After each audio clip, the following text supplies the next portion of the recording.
குமரன் வந்து சந்தோஷமாக வீட்டில் இருக்கவங்களுக்கு எல்லாக்கிட்டையுமே சொல்கிறாரு, இந்த மாதிரி நான் நடித்தேன், ரொம்ப சூப்பராக இருந்தது, அதுக்காக தான் எல்லாருக்கும் ஸ்வீட் கொடுக்குறேன் அப்படின்னு சொல்லிட்டு. என்னங்க சொல்கிறீங்க, நடிச்சிங்களா அப்படின்னு சொல்லிட்டு கேட்குறாங்க. அங்கே ஆமாம், சூப்பரான ஒரு கேரக்டர் எனக்கு கொடுத்தாங்க. என்ன கேரக்டர் மாமா? இப்போ கொஞ்ச நேரத்தில் டிவியில் வரும், நீங்கள் எல்லோரும் பாருங்கள், இன்றைக்கி வரும்னு சொல்லியிருக்காங்க எபிசோடில், அதனால் எல்லோரும் பாருங்கள் அப்படின்னா. நிஜமாவா சொல்கிறீங்க அப்படின்னு. ஆமாம்.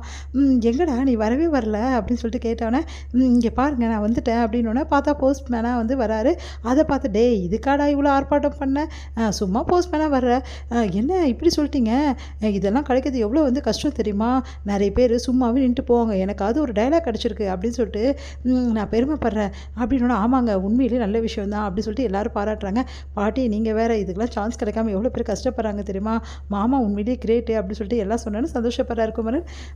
உண்மையிலே பரவாயில்லைங்க, சரிங்க இதுக்கப்புறம் வந்து பெரிய பெரிய வேலைலாம் உங்களுக்கு கொடுப்பாங்களா அப்படின்னு தெரியல, இப்போ டேரக்டர் இது கொடுத்தாரு, ஆனால் டேரக்டர் என்னை பாராட்டினாரு, எனக்கு ரொம்ப சந்தோஷமாக இருக்குது அப்படின்னு. பரவாயில்லையே, தம்பி நடிக்க ஆரம்பிச்சிட்டாரு அப்படி சொல்லி சந்தோஷப்படுறாங்க சாரதா. எல்லாருமே வந்து குமரனை பாராட்டுறது பார்த்து கங்கா சந்தோஷம் தாங்க முடியல. ஏங்க உண்மையிலேயே நான் நினச்சி கூட பார்க்கலங்க, நீங்கள் விளையாட்டுக்கு தான் அவர்கிட்ட சொல்லிட்டு இருந்தீங்க.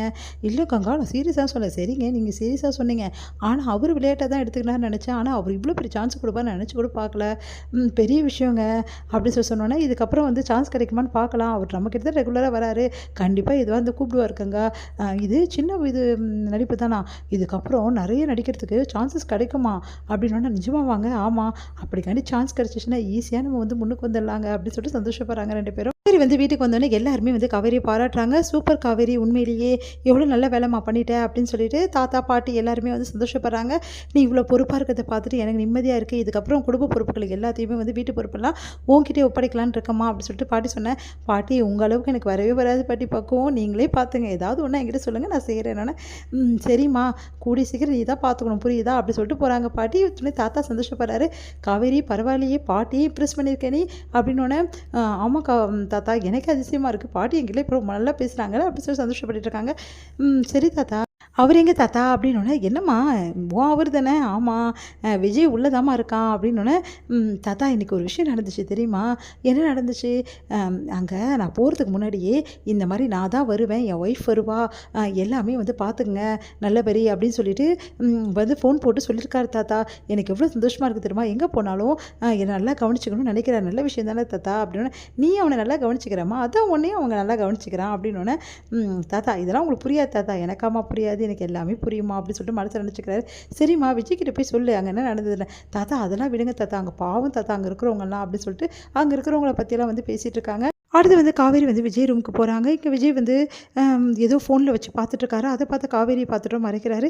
என்ன இவர் ஃபோனில் ஏதோ பார்த்துட்டு இருந்தார், நம்மளை பார்த்துட்டோம் மறைச்சாரு, என்னவா இருக்கும் அப்படின்னு சொல்லிட்டு யோசிக்கிறாங்க. உடனே வந்து சரி பாஸ் என்ன பண்ணிகிட்டு இருக்கீங்க, ஒன்றும் இல்லையே அப்படின்னு சொல்லிட்டு சொல்கிறாரு. ஏதோ ஃபீலிங்காக ஏதோ பார்த்துட்டு இருந்தீங்க, நான் வந்தோன்னே மறைச்சிட்டிங்க.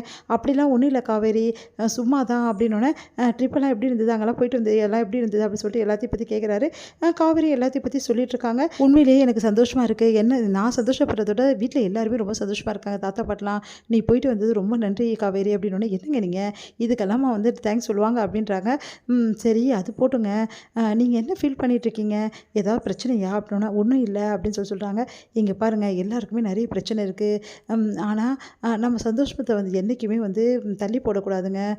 இங்கே பாருங்கள் இன்றைக்கி நான் போயிட்டு வந்தேன்ல, அங்கே எவ்வளோ பேருக்கு எவ்வளோ பிரச்சனை தெரியுமா, மண்ணில் பாதிக்கப்பட்டவங்களும் இருக்காங்க, அதே மாதிரி வந்து குழந்தை மாதிரி இருக்கவங்களும் நிறைய பேர் இருக்காங்க, வயசானவங்களும் இருக்காங்க, இவ்வளோ பேரையும் வந்து அவங்க அரவணைச்சு பார்த்துக்கிறாங்க.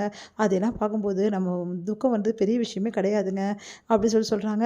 அதை கேட்டுட்டு அப்படியே வந்து விஜய் பார்த்துட்டே இருக்காரு.